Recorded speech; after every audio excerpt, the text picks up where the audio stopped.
लेकिन बौद्ध भिक्षु को वो वर वधू के जीवन में जो आने वाली समस्याएं हैं, जो हम जानते हैं कि ये समस्याएं आती हैं, उनका निवारण कैसे करेंगे, इस पर उनकी देशना होनी चाहिए। उनको धम्म का ज्ञान देना चाहिए। क्या मूर्ख मंदबुद्धि छात्र कभी प्रश्न करते हैं क्या?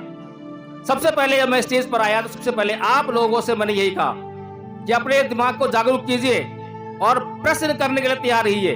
हर एक बात में आपको जो है आपके मन के भीतर प्रश्न आना चाहिए।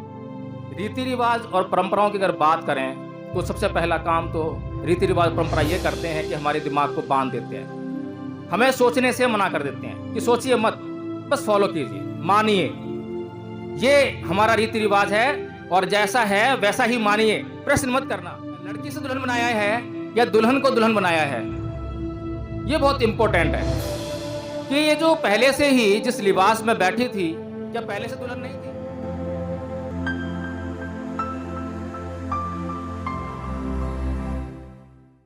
मैरिज का जो पर्पज है उसको समझना चाहिए।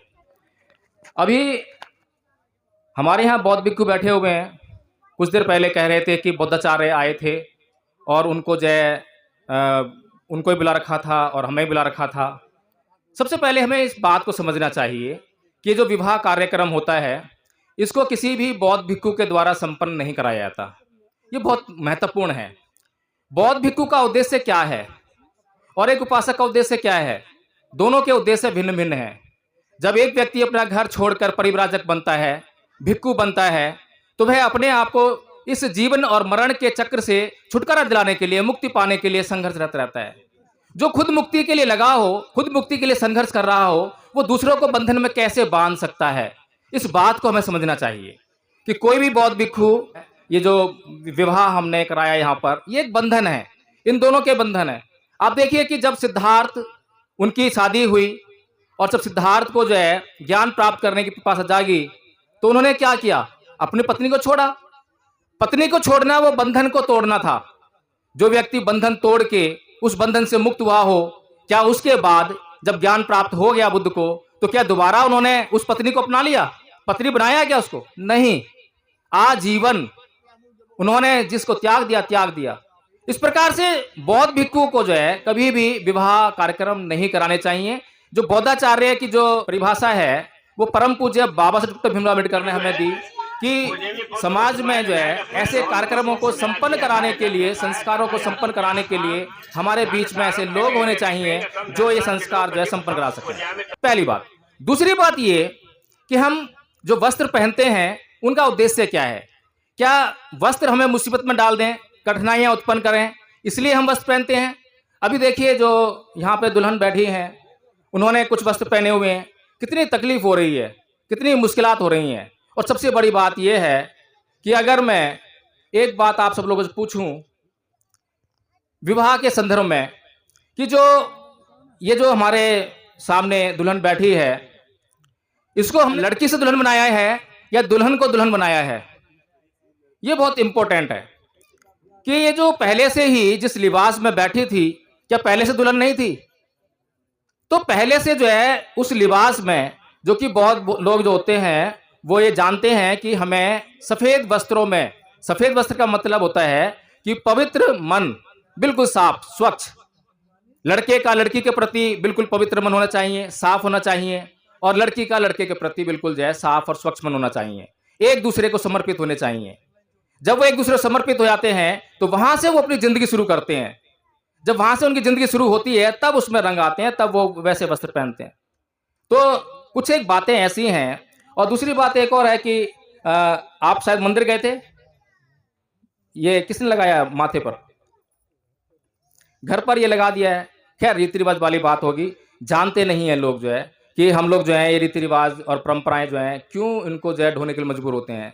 रीति रिवाज और परंपराओं की अगर बात करें तो सबसे पहला काम तो रीति रिवाज परंपरा ये करते हैं कि हमारे दिमाग को बांध देते हैं, हमें सोचने से मना कर देते हैं कि सोचिए मत, बस फॉलो कीजिए, मानिए। ये हमारा रीति रिवाज है और जैसा है वैसा ही मानिए, प्रश्न मत करना। अब मैं आप लोगों से पूछता हूं, यहां पर ये जो माइक मैं जिससे बोल रहा हूं, जब ये माइक नहीं बना था तो क्या इतने लोगों को संबोधित करने के लिए मेरी जो आवाज है वो पर्याप्त थी क्या? नहीं थी। लेकिन ये जो माइक बनाया, बिजली बनाई, माइक बनाया, इसमें जितने भी तामझाम लगे हुए हैं, क्या ये जब ये आविष्कार हुआ उससे पहले इस दुनिया में नहीं थे क्या? थे। ये सभी चीजें इस दुनिया में थी। लोहा था और भी इसके अंदर जो कपड़ा और प्लास्टिक लगी है सब कुछ था, लेकिन वो खोजा नहीं गया था, ढूंढा नहीं गया था। अगर किसी व्यक्ति ने ये प्रश्न ना किया होता अपने मन में कि हमें 100 लोगों को, 200 लोगों को अपनी बात कहनी है और हमारी बात कहने के लिए हमारी आवाज पर्याप्त नहीं है, तो क्या वह व्यक्ति इस माइक की खोज कर पाता? आज तो संसार में आप जितने भी आप जो है चीजों को आप जो है यूज कर रहे हैं, आपने कपड़े पहन रखे हैं या घर में टेलीफोन होगा, पंखा होगा, ये सारी चीजें आविष्कार जो हुई हैं सब प्रश्न से हुई हैं। अगर हम प्रश्न नहीं करेंगे तो हमारे जीवन में, हमारे जीवन का कोई महत्व भी नहीं है, मनुष्य होने का कोई महत्व नहीं है। एक कहानी है इसी पे कि एक वैज्ञानिक था, एक पेड़ के नीचे सो रहा था, पेड़ सेब का था और अचानक उसके ऊपर जो है वो सेब आकर उसके ऊपर गिर गया। और जब उसके ऊपर वो सेब गिरा तो उसके मन में प्रश्न आया, अरे ये सेब नीचे क्यों गिरा, ये ऊपर क्यों नहीं गया?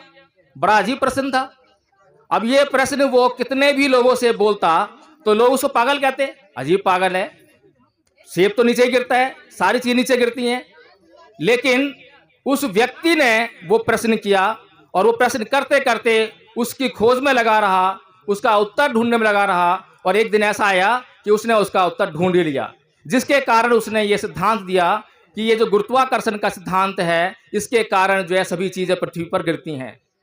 तो कहने का मतलब ये है कि प्रश्न करने वाले लोगों को अक्सर लोग पागल कहते हैं, लेकिन मैं कहता हूं कि प्रश्न करने वाले लोग सबसे समझदार होते हैं।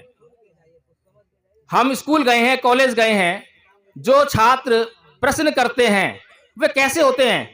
क्या वे ही छात्र प्रश्न नहीं करते जो होशियार होते हैं? क्या मूर्ख मंदबुद्धि छात्र कभी प्रश्न करते हैं क्या? सबसे पहले जब मैं स्टेज पर आया तो सबसे पहले आप लोगों से मैंने यही कहा कि अपने दिमाग को जागरूक कीजिए और प्रश्न करने के लिए तैयार रहिए। हर एक बात में आपको जो है आपके मन के भीतर प्रश्न आना चाहिए।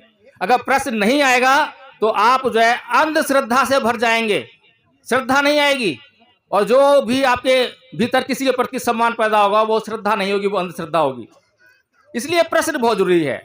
अब कुछ एक बातें ऐसी हैं जो हमारे जीवन में भगवान बुद्ध ने हमारे कल्याण के लिए कही। अभी ये दोनों वर वधू हैं, अपना जीवन आज से शुरू करने जा रहे हैं। इनके जीवन में कुछ ऐसी घटनाएं घटेंगी जो कि इनके जीवन में भूचा ला खड़ा कर देंगी, बहुत बड़ा संकट आ सकता है। जैसे कि आपस में अगर इनके बीच में कभी कलह क्लेश हो गया तो ये उसका समाधान कैसे करें, ये बौद्ध भिक्षु के द्वारा देशना देनी चाहिए। मैंने कहा कि बौद्ध भिक्षु को ये जो विवाह संस्कार है नहीं कराना चाहिए, बात ठीक है, लेकिन बौद्ध भिक्षु उस विवाह संस्कार में शामिल ना हो, मैं ये नहीं कहता, जरूर रहना चाहिए। लेकिन बौद्ध भिक्षु को वो वर वधू के जीवन में जो आने वाली समस्याएं हैं, जो हम जानते हैं कि ये समस्याएं आती हैं, उनका निवारण कैसे करेंगे, इस पर उनकी देशना होनी चाहिए। उनको धम्म का ज्ञान देना चाहिए। अगर वो धम्म का ज्ञान देंगे तो उनका जीवन में आने वाली समस्याओं को वो जागरूक रहेंगे कि हाँ ऐसी समस्या आती हैं। तो मैं आप लोगों को जो है कुछ एक ऐसी बातें बताकर अपनी बात समाप्त करूंगा। आपके जीवन में कभी भी हो सकता है कि पत्नी महोदय जो आपको गाली दे दें, हो सकता है आप गाली दें, हो सकता है आप गुस्सा कर दें, या कोई भी किसी भी बात पर गुस्सा हो सकता है। तो उस समय जो है एक दूसरे के मन में जो भाव उत्पन्न होते हैं, क्रोध उत्पन्न होता है, उसको मिटाने के लिए भगवान बुद्ध ने हमें कहा है, हमें देशना दी है कि अकोछी मंग अवधि मंग अजिनी मंग आहासी में ये चैतंग पनहंती वेरंग तेसंग न सम्मति।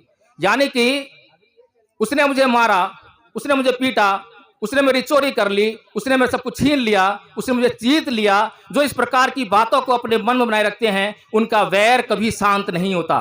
सुन रहे हैं आप दोनों? ध्यान है ना? अगर आपको एक दूसरे से कभी भी कोई शिकायत हो, ये आएंगी समस्याएं। ऐसा कोई भी वैवाहिक दंपति नहीं है इस संसार में जो आपस में रहना शुरू करें और उनके बीच में किसी ना किसी बात को लेकर झगड़ा ना हो, मनमुटाव ना हो। होता है, लेकिन उस समय क्या करना है, यही धम्म है।